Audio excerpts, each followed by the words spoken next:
Here is part one of our interview with Alan Watt. Alan is an author, radio host, and deep researcher into the New World Order's long-term strategy of eugenics and more.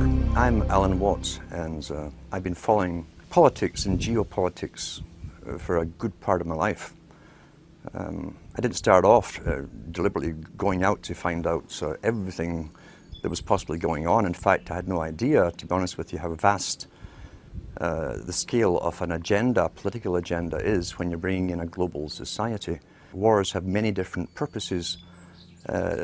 Economics is only simply one big part of it, but cultural change and the building of empire through the defeated nations joining in leagues.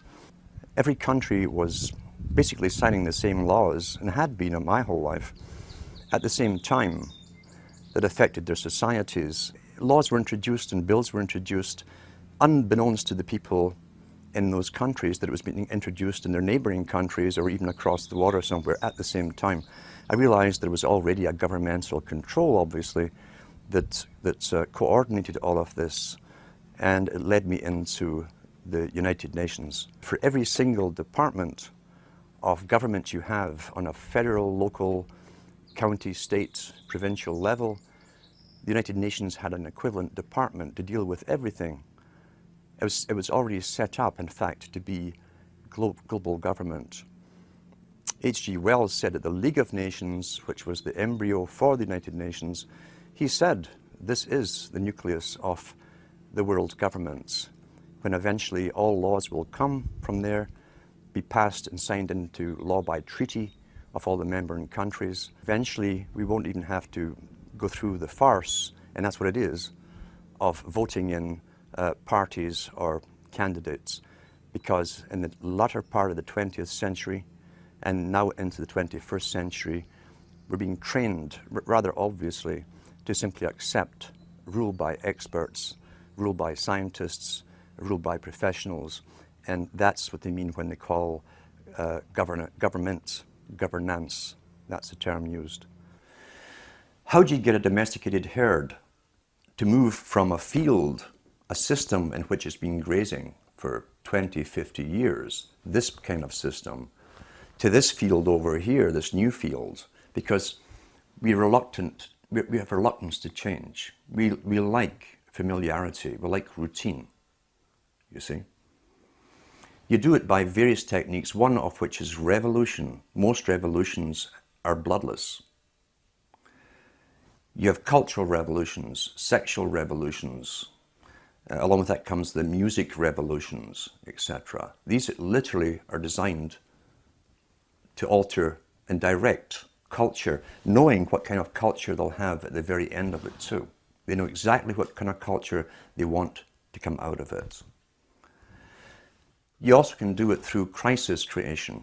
Crisis after crisis has been hit on the people of the world since 9/11 happened. And we must understand that the techniques that are used abroad are also used at home in warfare.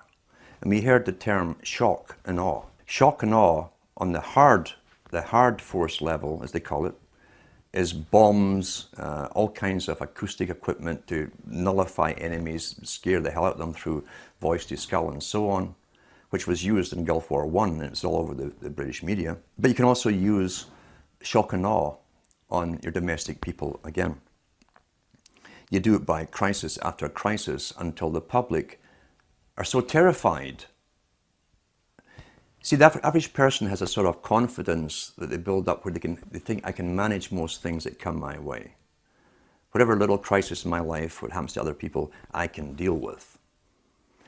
When all those around you are getting scared at the same time as you because they're losing their jobs, they've been threatened with pandemics, terrorists everywhere, terrifying people to even get on subways, and so on. And all those around you, as I say, are also in the same boats. You tend to be more easily directed by the powers that be that come out and speak with authority and confidence over you. That's why they give you a guy like Obama, who's trained in oratory. He was trained in oratory, not in truth, but in oratory, the technique of persuasion. Shock and awe, as I say, is a technique of making a person and a whole population punch drunk And each one of those fears, you understand, the average person can handle one major crisis in their personal life, maybe two at the same time. It's understood in psychology and many, many studies that if you have maybe 3 to 4 crises hitting you personally in your life at the same time, you will literally go into an incredible depression, a reactive depression. You can't cope.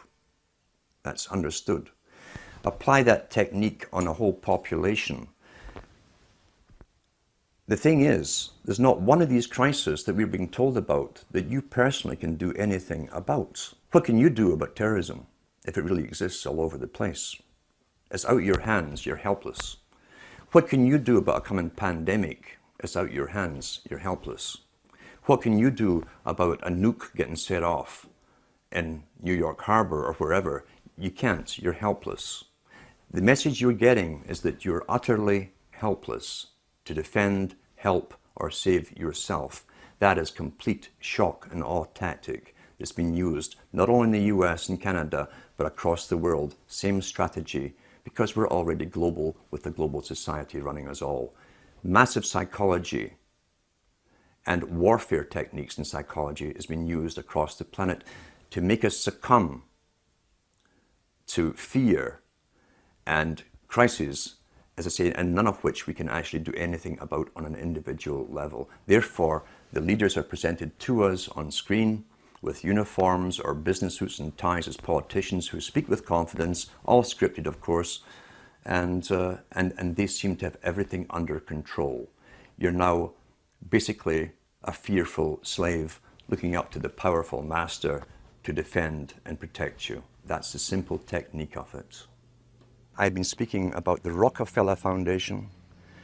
I was mentioning the fact that in the United States, the Rockefeller Foundation, which also runs, I think it is the Carnegie Foundation today, maybe even the Ford, they're all combined. The families that are given the intergenerational rights, if you like, or authority to lead the world to amalgamation under global governance. Mr. Rockefeller also is heavily involved in the world depopulation strategies. He funds abortion clinics across the planet. He also funds hundreds of other front foundations that you would think were independent from his, but they're actually front foundations. He funds them all through his money.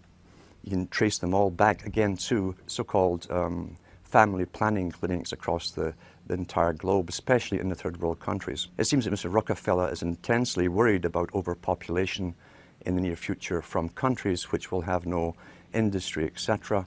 And he sees it as his right to start the decimating process, basically, of depopulation. Last winter, I got an invitation to attend something called the World's Citizenship Council, the annual meeting. That kind of floored me because the head of the World Citizenship Council is Mr. Rockefeller himself. And here I am speaking out about and against them. So this did not come out of the blue. They try and get you on board working for them. What was also more startling was they always give members maybe 15 minutes or 20 minutes to speak, and I was offered that to speak on stage to this world meeting. The world's citizenship idea is part of the old idea of Cecil Rhodes, up into Lord Milner, to the Royal Institute for International Affairs and the Council on Foreign Relations. Mr. Rockefeller is up on Google in some of his conferences giving out World Citizenship Awards to very famous people. So they've already bypassed and have bypassed sovereign nations a long time ago. What other benefits you get from being a world citizen, I'm not certain at all. But I was allowed, he said I'd be allowed to speak at this conference. He did not say what to speak about, or he didn't say anything what not to speak about. And he also said that, this chairman, of course, who wrote to me, he also said that I'd be allowed to participate in the round table groups which come after. The round table society is very, very important because the round table societies were set up as far back as the Milner Society and the Rhodes Foundation. They came out with the first round table societies. What they do is take the topics that are discussed at the main meetings, then they split off different tables to specialize in certain aspects of the speeches they've heard and find ways how to implement them into reality through media, promotion, various methods of propaganda and so on. I did not attend. I was tempted to go just to see if they would ask me not to speak about certain things, but it was the middle of winter and the journey to this university would have been pretty hectic anyway, and I was so busy. But you will be approached, and that's not the first time I've been approached to do this kind of thing. You'll find that some people are bought over. I should go back to Lord Bertrand Russell on this topic, because Lord Bertrand Russell said in one of his own books, the same book in fact, where he talks about those children who manage to escape the indoctrinations, who have intelligence and an ability to communicate to others, must be brought on board the system, employed by the system, bribed into the system if possible. That generally works with most people. He said, otherwise we shall have to eliminate them, because they did not want people around who understood an agenda that the general public are unaware of. Didn't want these people with the ability to communicate information, documented information, in a fashion that people understand out in the community where they could spread this word. That ties in with Mao Zedong, who said he was not afraid of armies. His worst fear was someone with a good idea, a great idea, a unique idea, and the ability to communicate it. So that is how they treat basically people with information. First comes invitation to join them. Many people do. As I say, Bertrand Russell backed that up by saying if they can't be brought on board, they must be literally eliminated from the public arena. That's how seriously they take this agenda at the top. They don't mess it around. The reason I think they don't simply come out and kill you straightforward is they don't have to do a messy job. There's many ways of killing you, especially in this day and age. But I think, to be honest, they're so arrogant right now at this moment. They're not too worried about the mass of the general population who are indoctrinated and updated with their indoctrination daily from television, as one example. About 100 years ago, this big organization with many branches, they wanted to rule the world basically using Britain as a nucleus of a system, an embryo, which also was going to be joined with the US under the Anglo-American establishment, wrote about the kind of culture and the changes of culture over a 100-year period that they would actually design. We're all tribal to an extent. That's why we even bother to vote for a tribal leader. This is well understood. That's why we're supplied with these leaders. And because the average man was to become more disengaged from his own destiny as the expert class arose, it was decided that the males would get their outlet, basically, gradually becoming helpless as males, through sports. Therefore, they'd have a tribal team they could identify with. They could cheer them on as though they were winning. In their own personal lives, they were getting nowhere. They were getting disenfranchised, in a sense, as experts took over decision-making for them in all kinds of fields. So this was psychology at use, planned before they even implemented the sports. When radio came along, of course, they used that to the maximum. Sports for the men, radio soaps basically for the women. And then in came television, as I say, with its alpha state, its hypnotic state. It took off. It really, really took off. And men became glued to the sports shows. The big think tanks, and we've had think tanks to do with always planning the future and how they would create societies and even different cultures within 100 years, say, from this type of society to that society to the next society, how they'd implement it, again always through the youth culture, which is easy to do if you have universal education. You can always mandate the same system, same culture to be taught to the youth. However, as I say, since the 1960s, once television really, really took off, sports used to only come out on Saturdays. And over a 10-year period, it gradually came on every night of the week. Until today, we have even sports channels, sports. And now you see guys who are sitting home, who are basically powerless at work. They have bosses. They're powerless on the roads. There's police and traffic wardens and cops watching them. They have no means to feel strong. And so they tend to watch sports as a substitute. They project themselves into a game which they never participate in.